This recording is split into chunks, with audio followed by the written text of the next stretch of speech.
买了2把这个 Blunt 这个伞啊，我习惯称它为钝角。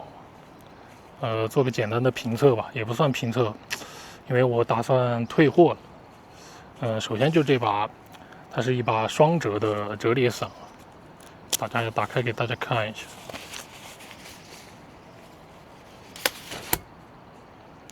它这个伞买到以后，那个怎么说呢？感觉它这个做工还是挺不错的。我现在是用一个运动相机在拍啊，可能那个对焦这些不是很好，近处的对焦可能大家看不到。但现在就这个条件，大家看一下，它这个角是跟那个普通的雨伞不太一样，它是没有那个尖角的，它这儿有一个支撑。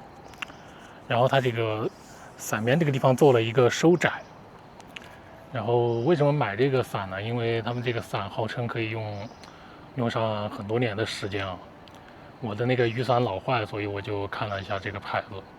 但买回来之后，我发现它是有几个问题的。首先，它这个大家看一下，它这个你摇晃的时候，它不是很稳定啊。它这个地方套管的这个框量，感觉它也不小，包括这上面这一节这个框量，所以它整个这个摇晃起来，它就那个晃动比较大，然后你感觉不是很稳定。然后还有一把直柄的，就没有这个问题。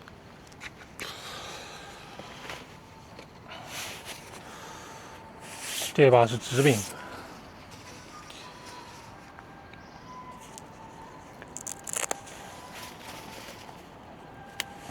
直柄是需要自己手动撑开的，这个就很稳，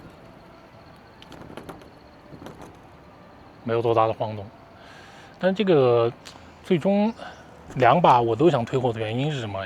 最大的问题是它这个手把，它这个手把胶，我感觉它是非常黏啊，它是那个类肤材质的，就大家以前用过那种类肤材质的鼠标没有？就是那种感觉。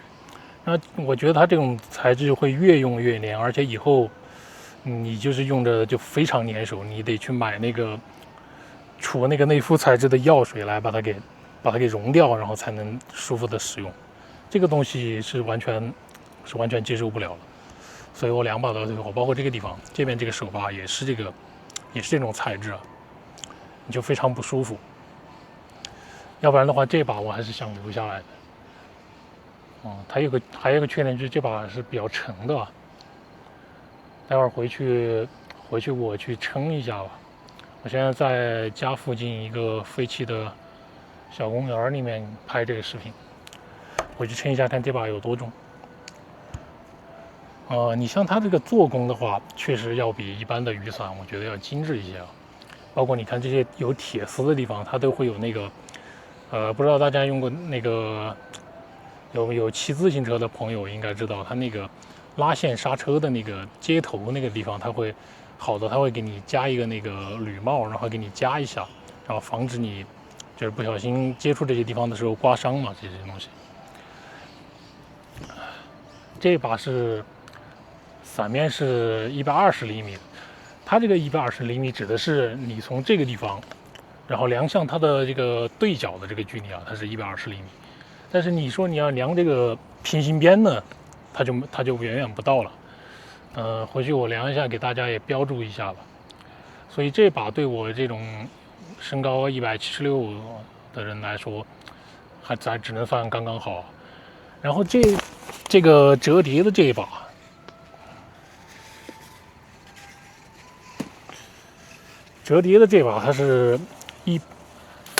它的伞面大小，就这个角对角的距离只有100啊。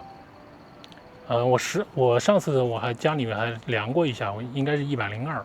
但这把的数据我还记得，这个对边的这个，如果你量这个2个平行边，它只有87左右啊。所以对一个普通的成年人来说，它是有点小的啊。如果你个子如果人的身材那个身高不是很高的话，体型比较小的话，估计还是比较合适。但是这个对我来说就有点太小了。所以这把是肯定不能要的。它这个做工这些的，跟其他雨伞比啊，感觉还是要好一些的。包括它这个是一把自动的嘛，它这个收的这个力度以及弹出的这个力度都是恰到好处的那种，不像有的那种我以前见过别人的那种雨伞，你感觉它这样啪一下按出去，那可以当武器用，打的人非常痛的那种，然后你要这样收回来也需要一个非常大的力才能收回来，这个就是非常轻松，力度非常合适，它弹出去也不会打人。整个的这个伞骨呢也是做的也是比一般的要好一些。我还带来了之前用的一把伞，给大家看一下之前的这个。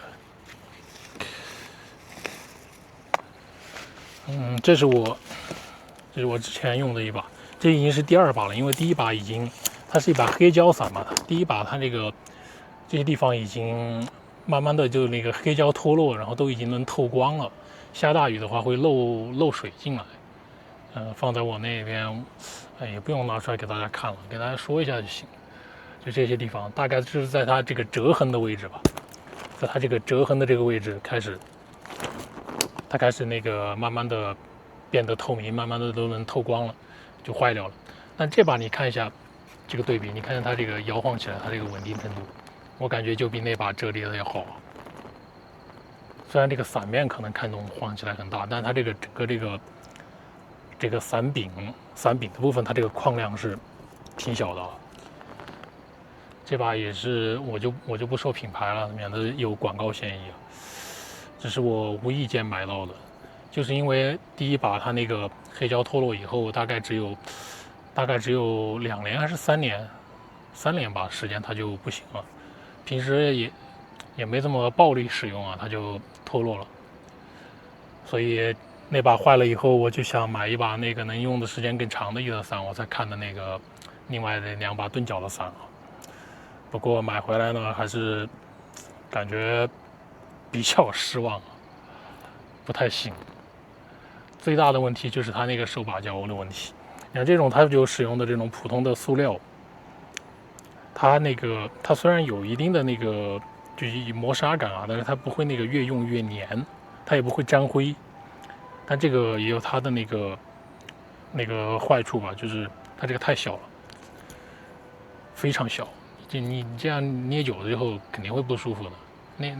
那款那个钝角的那一把，它那个手把就比较适合那种就是握持时间比较长一点。所以这把伞呢也有很多的不满意。但这个它是8股的，然后它这个遮蔽面积我记得也是110的吧，反正对我来说是将够用的。钝角这把就实在是有点小了。你看起来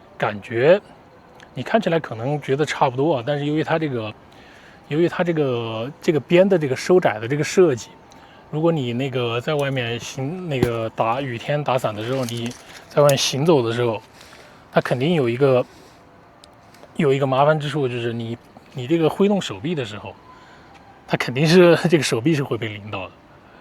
你除非你打在正中间，一般没人这样来打伞吧，一般都会打在侧面，不是左边就是右边，对吧？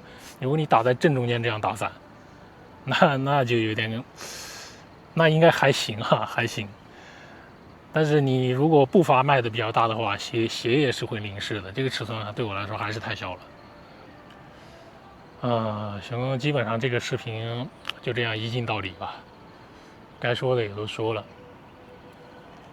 他们这个伞的那个宣传是可以扛那个什么多少级的那种暴风的，但是我觉得这种能扛多少级的暴风这个东西完全没有意义。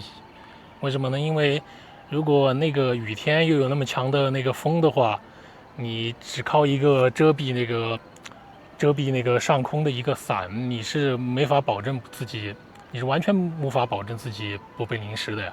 它那个雨会从4面8方打向你的身体，你肯定就不如穿雨衣了，或者找个遮蔽物，是吧？你打把伞，你有那么强的风雨的情况下，就算你伞不被吹翻，那有什么意义呢？那么跟你不打其实也区别也就不大了。我是淋过那么大的雨的哈，就是风也大雨也大的那种情况下，你打伞是根本没用的，因为它只能遮住你的上部嘛，然后其他的各个方向你都遮不了。最开始湿的就是你的裤子，然后慢慢连衣服也湿掉了。单论做工和它这个质感的话，我觉得这是一把很不错的伞啊。除了这个手把胶以外，它这个还有一个就是它这个折叠的这个长度啊，好像有40多公分吧，比一般的这个折叠伞它是要长一些，因为它是一把双折这种设计。